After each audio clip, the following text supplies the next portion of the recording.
Good afternoon, dear students. Welcome to the English Canvas. So, today we are going to explore the world of one of the most powerful and intense poets of the 20th century, Ted Hughes. In this session, we will be studying two of his poems, two of his remarkable poems. The Hawk Roosting, this is the first poem, and the second one is The Cross Fall.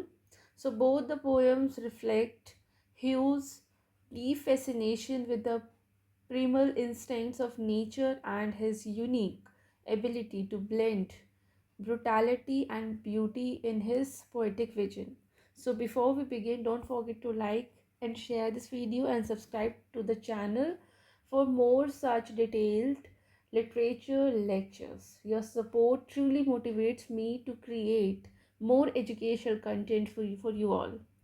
So the first poem is Hawk Roosting. This poem, Ted Hughes' poem Hawk Roosting, was first published in 1960. तो ये poem 1960 में publish हुई थी in the collection of The Hawk in the Rains. So in our previous class we had a little discussion on this collection. So this is the collection in which this poem got published. So it is one of the most famous and frequently anthologized poems. This poem is written in the first person, where the hawk itself is the speaker, giving us a powerful and chilling insight into the mind of the bird of prey.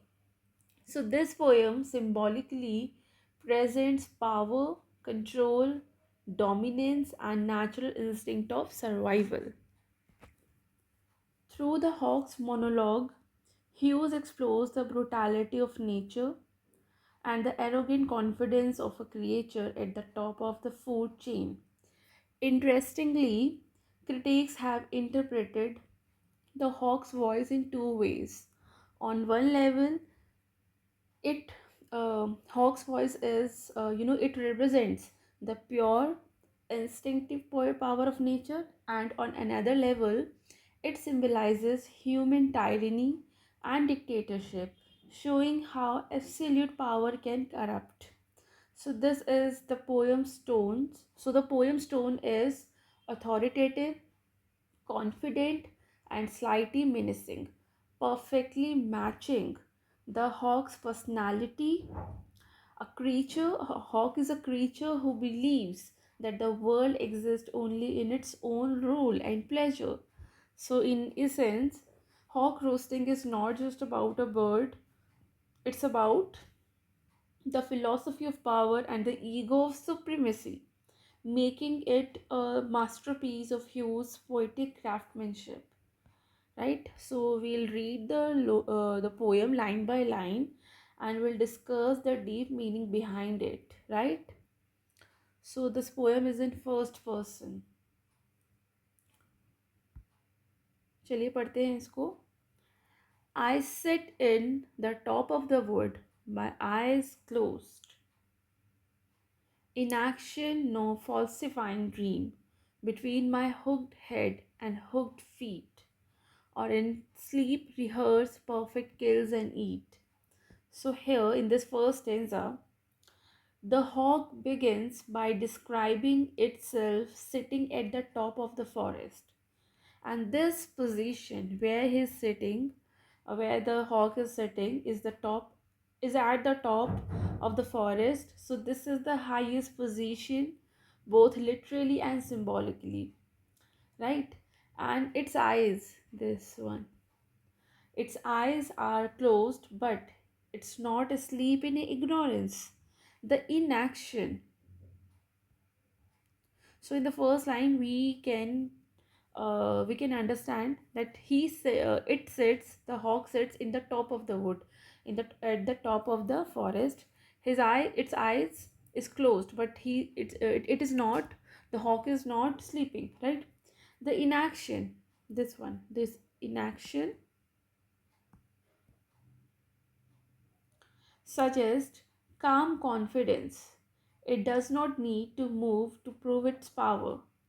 The phrase "no falsifying dream shows that the hawk sees the world as it is, raw, real, and brutal, and even in its sleep, it imagines killing perfectly between my hooked head and hooked feet, or in a sleep rehearse the perfect kills I need. So even in its sleep, it is closing, its eyes.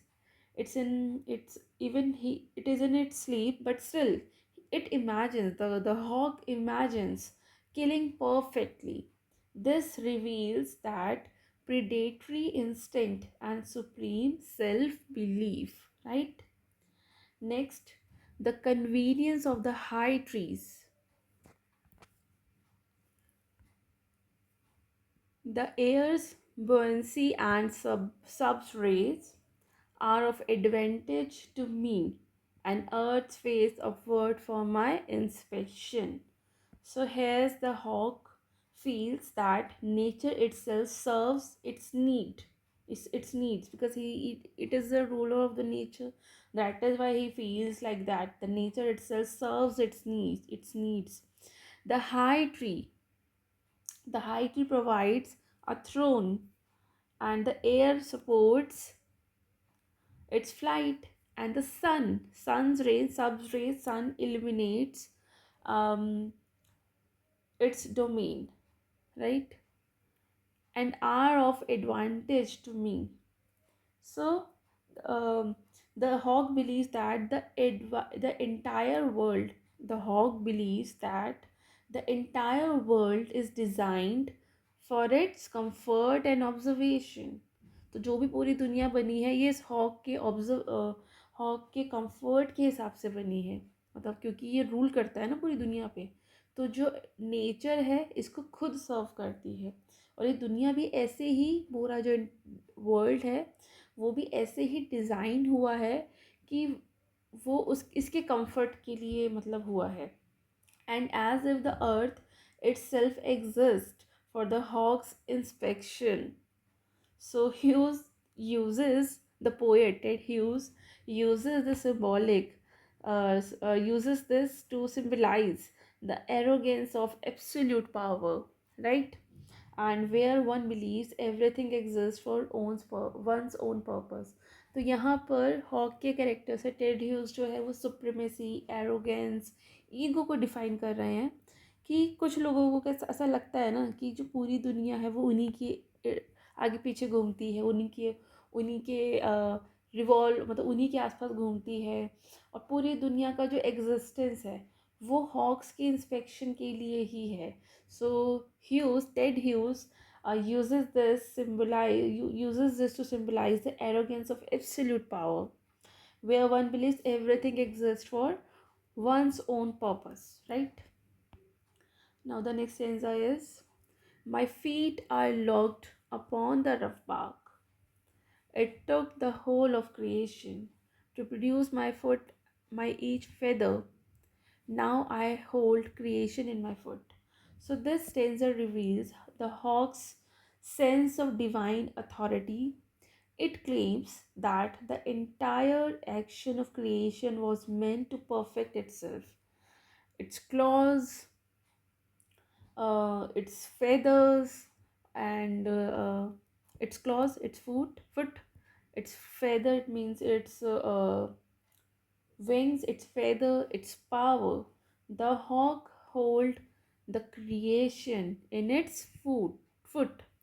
So he thinks that the hawk thinks that the hawk holds the creation in its foot. It means it can destroy और it can preserve life as well. So ये यहाँ पर hoc को लगता है कि वो चाहे तो कुछ भी कर सकता है. अगर वो चाहे तो वो पूरा जो भी ये क्रिएशन है इसको बिल्कुल डिस्ट्रॉय भी कर सकता है, और पूरा इसको प्रिजर्व भी कर सकता है, मतलब लाइफ प्रिजर्व भी करता है. Now I hold creation in my foot. So this it actually meant that hawk's claws, feathers, and power. The hawk holds creation its foot. It means it can destroy and preserve life at will. So this is actually the ultimate statement of control and dominance. It also hints at the human tendency to claim godlike authority over nature and others, right? Now, the next stanza is, or fly up and revolve it all slowly. I kill where I please because it is all mine. There's no sophistry in my body. My manners are tearing of heads, right? The allotment of death. So यहाँ तक करेंगे discussion. So the hawk's tone here becomes even more ruthless and unapologetic. Um, there's a phrase, I kill where I please. This is very important. It shows unchecked freedom and ownership. So these two lines are very important. Here the hawk imagines itself rising into the air and revolving it all slowly, meaning it surveys everything below with complete command. So the phrase conveys a sense of majesty and domination. The hawk can control its flight, its pace, and its world. Where it says, I can kill I please because it's all mine. So here we can see that the hawk is declaring absolute ownership and freedom. So it recognizes no boundary, no laws or higher powers. Everything beneath the hawk, everything beneath it. So the sky, the trees and the living beings belongs to this hawk, right? So this statement has it actually has a double meaning. In literal sense, it reflects that hawk's predatory instinct. It hunts wherever it wants. But in symbolical sense, it mirrors the mindset of dictators and rulers who believe that their authority is unquestionable and that they can dominate at will. Right?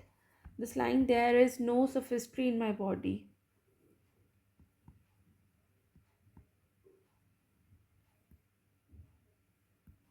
There is no sophistry in my body. So sophistry का क्या मतलब होता है? Sophistry means clever but false reasoning. So the use of argument to justify wrong action, that is sophistry. जहाँ पर आप wrong actions को justify करते हो argument से. So sophistry means clever but false reasoning.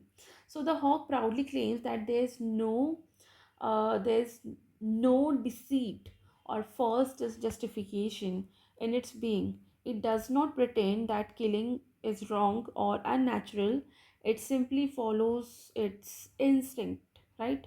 So Ted Hughes here contrasts the honest brutality of nature with the moral hypocrisy of human beings. So the hawk kills openly without shame, whereas humans often hide cruelty behind reasoning, religion, or politics, right? My manners are tearing of heads. So this line is, shocking yet powerful. The hawk refers to its savage act of killing, tearing of heads, um, as its manners, right? So tearing of heads is this his manners actually? So it implies that violence and death are a part of its natural behavior, as polite and proper for it as good manners are for humans. So the poet uses the striking image to highlight that what seems brutal to human is natural to the hawk, and at the same time it symbolizes the destructive elegance of power, rulers and regimes that normalize the violence as their duty, right? Now the next stanza is the allotment of death. So this short phrase expands on previous line. ये जो ये line है ना, ये यहीं से है actually. So this short this the hawk sees killing not as cruelty but as a responsibility, an allotment or rightful task assigned by nature. It distributes death as if it were ordained to do so. In a symbolic reading, this line captures the chilling calmness of tyrannical power. The belief that deciding life and death is one's natural natural right. For the one path of my flight is direct through the bones of the living. So the hawk declares that it flight its flight. The hawk declares that its flight and its life's journey, which is straight and purposeful. It does not hesitate, it does not waver.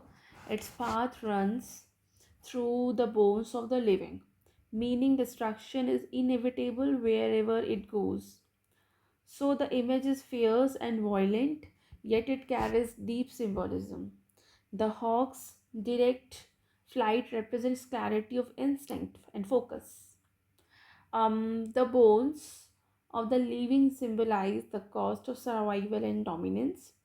The power always demands victim. For Ted Hughes, this is not just about the hawk, but about the natural cycle of power and predation that exists in all life forms. Next line is no arguments assert my right. So the hawk does not need to justify its actions. Unlike humans who depend on moral, legal, or political argument to prove their authority, the hawk's powerful is self-evident. It doesn't need anyone's approval. Its strength and instinct are its only justification. So this line reinforces Hugh's theme that in nature power is pure and unquestioned, but in human society it becomes corrupted by reasoning and self deception. Right now, the next stanza is the sun is behind me. So, here the hawk sees the sun, that is ultimate source of life and light, as being behind it. This can be read in two ways. The first is literal. Literally it means the hawk is flying with sun's light supporting it, and symbolically it means that hawk believes that even cosmic power, the sun itself, supports and endorses its authority. So uh, this line gives the hawk a godlike aura, suggesting that its rule is natural and divine and sentient, right?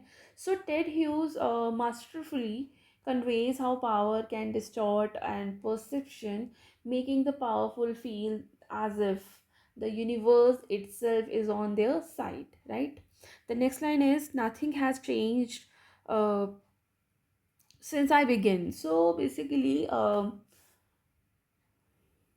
my eye has permitted no change. I am going to keep things like this. So this is actually the last stanza of the poem. So in these final lines, the hawk's voice becomes cold, rigid, and absolute. Right? It believes that from the beginning of time, nothing has changed, and it will not allow the the change to occur. The repetition of my eye. Again we फिर से ये लिखा हुआ है यहाँ पर. इससे पहले यहाँ पर लिखा था my eyes, और तो कहीं नहीं लिखा था. So the repetition of my eye highlights control, vigilance, and dominance. The hawk watches everything and ensures that the order of nature remains under its rule. The last line of the poem, I am going to keep things like this, is this line actually is both proud and chilling. It symbolizes the delusion of permanence in the powerful, those who think their authority will last forever. So Hughes closes the poem with this tone of unyielding arrogance, reminding readers that such attitude in both mature and humanity that lead to stagnation and tyranny. So here यहाँ पर ये poem ख़त्म हो जाती है. So through these final lines, Ted Hughes does not merely describe a hawk, he reveals the essence of power itself, right? And the hawk monologue becomes a mirror of human ambition, pride, and dominance. It's both majestic and terrifying, a perfect reflection of nature's beauty, entwined with violence. So, this is all about this poem. This is, I think, more than sufficient discussion for this poem. Now, we'll read the second poem by Ted Hughes. So, this is the second poem, Crossfall, written by Ted Hughes. So, after exploring the fierce confidence and dominance of hawk roosting, we now move to another powerful poem by Ted Hughes, The Crossfall.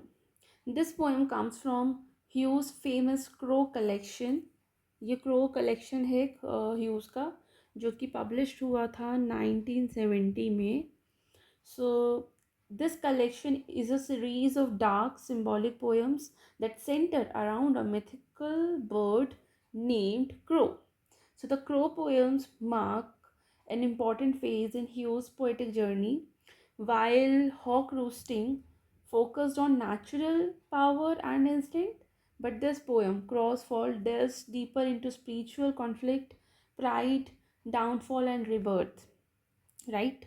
So, the crow in this poem is not an ordinary bird, but it represents the darker side of human nature, the pride and arrogance and self destruction. So, Hughes uses this character of crow to explore how the desire of superiority can lead to ruin. So, Ted Hughes was deeply influenced by mythology, nature, and psychology. In his Crow series, he reimagines the creation myth, portraying Crow as a creature who tries to challenge divine order but always ends up defeated, right? So, Crossfall um, symbolically portrays the fall of the proud spirit. It echoes the ancient stories of Lucifer's fall from heaven and Icarus falls from the sky. So both figures are punished for their arrogance. So at a deeper level, the poem reflects Hugh's vision of the human condition, men's constant struggle between power and humility, ambition and limitation, instinct and destruction. So the tone of the poem is dark, ironic, and moralistic. Hughes combines simplicity of language with deep symbolism. The main theme includes, so these are the themes of the poem. The first one is pride and fall, illusion of power, cycle of death and rebirth, human arrogance of versus nature's reality. So in Crossfall, the crow filled with pride and tries to rise high in the sky to compete with the sun. But the higher it flies, the hotter the sun becomes, and until the crow's feathers begin to burn and he falls. So it falls down and defeated and blackened. A reminder that those who try to surpass their limits are bound to fall. So it's a simple fable like poem but carries a universal truth about ambition and humility, right? So let's read the poem line by line and we'll understand its deep meaning, right?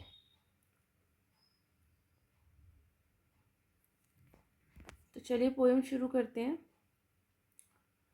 When Crow was white, he decided the sun was too white.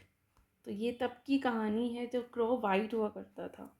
So the poem begins by describing Crow as white, symbolizing purity, innocence and potential before corruption. तो ये तब की बात है जब crow corrupt नहीं था, वो वाइट हुआ करता था. तो वाइट है अगर कोई तो फिर वो प्योर है, इनोसेंट और पोटेंशियल है उसमें. So basically the poem begins by describing Crow as white.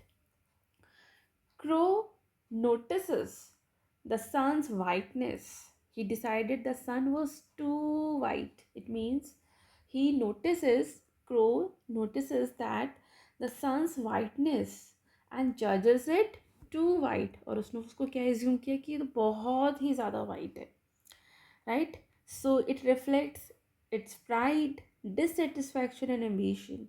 So this first line immediately establishes the central conflict. Crow's desire to challenge something greater than itself. So Hughes is drawing a parallel with human arrogance, where one aspires to surpass forces beyond their power. Next line, he decided it glared much too widely. So here Hughes repeats the idea with slight variation, emphasizing Crow's obsessive judgment of the sun. So there is a adverb much too widely. So it exaggerates the intensity of Crow's perception. It's not simply the sun's brightness, it's Crow's ego projecting dissatisfaction. So this repetition underscores how pride and obsession can distort perception, and a common theme in Hughes' Crow poems. So he decided to attack it and defeat it. So he decided to attack the sun and defeat the sun. So Crow resolves to confront and conquer the sun, symbolizing the challenge of higher powers, truth, or divine order. So this moment marks the beginning of hubris, akin to Icarus flying too close to the sun. Hughes uses this line to show the ambition without humility leads to self-destruction, right? He got his strength up and flush. He got his strength up flush and in full glitter. So, Crow physically and mentally prepares for the battle.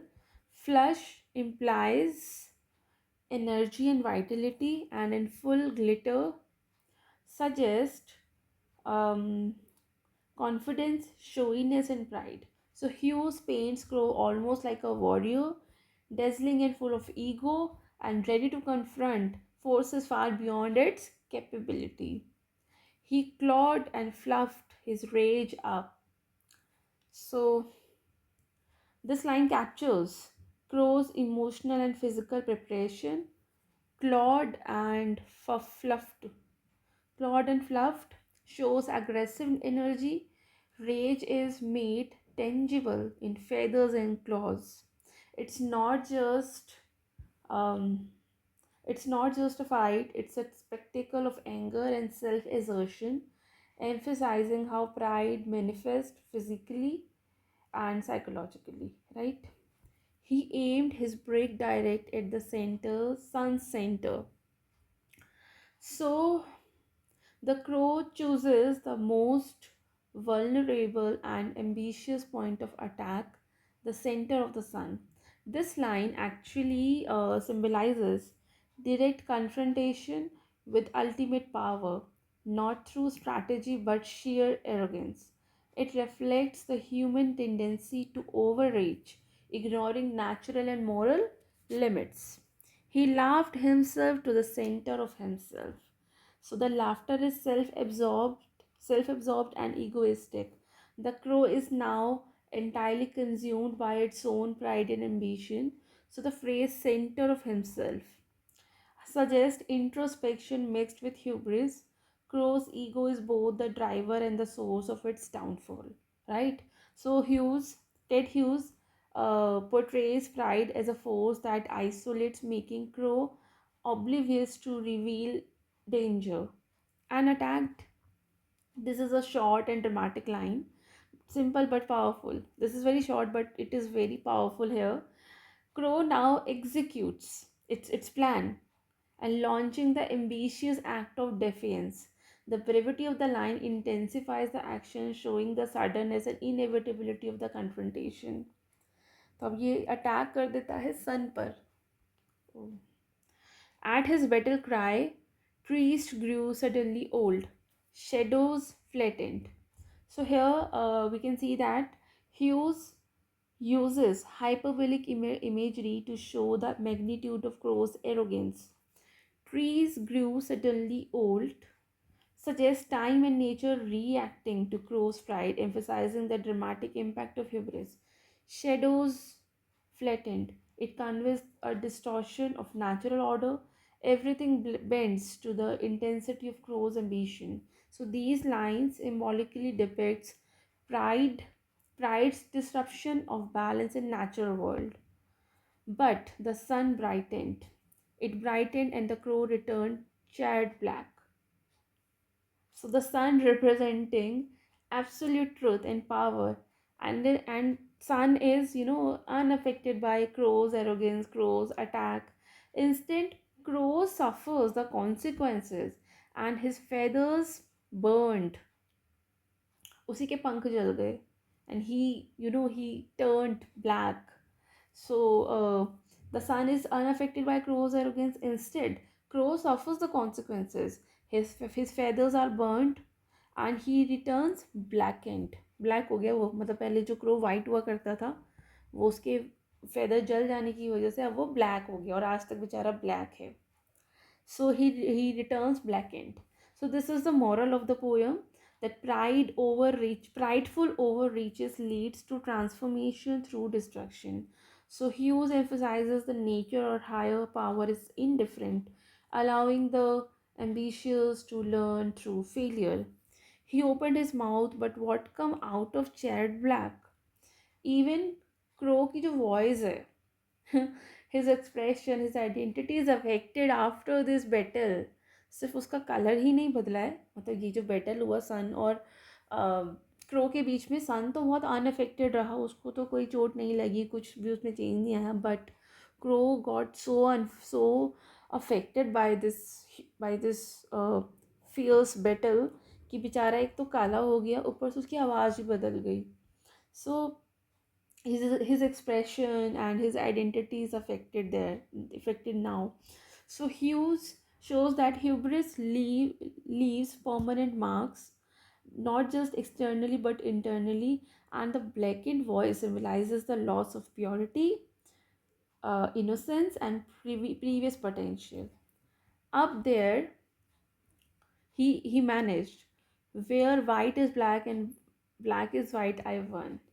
So the crow tries to claim victory despite obvious feat defeat. मतलब काफ़ी obvious defeat तो इसका हुआ है, but still he is trying to claim his victory. मतलब he tries to claim victory despite obvious defeat. The line, where white is black and black is white. So this line reflects confusion, reversal, and irony.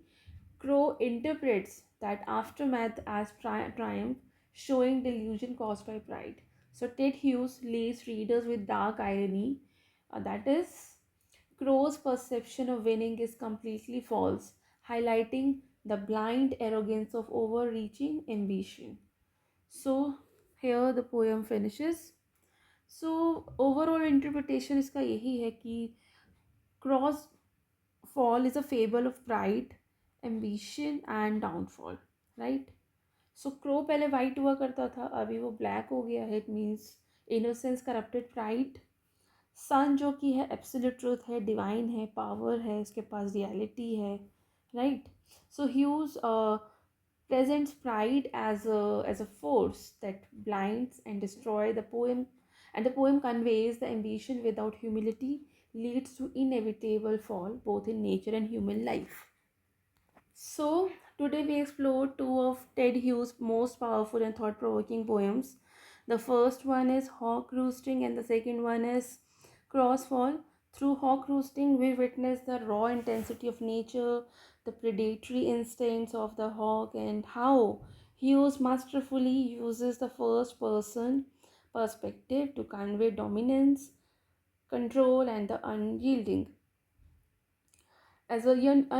assertion of power. So the poem forced us to reflect not only on the animal kingdom but also on human tendencies, how pride, ego, and a desire to control can shape behavior, and how absolute power often brings a chilling sense of authority and inevitability. Then, with Crow's Fall, we delved into a mythic narrative that symbolizes ambition, pride, and downfall, right?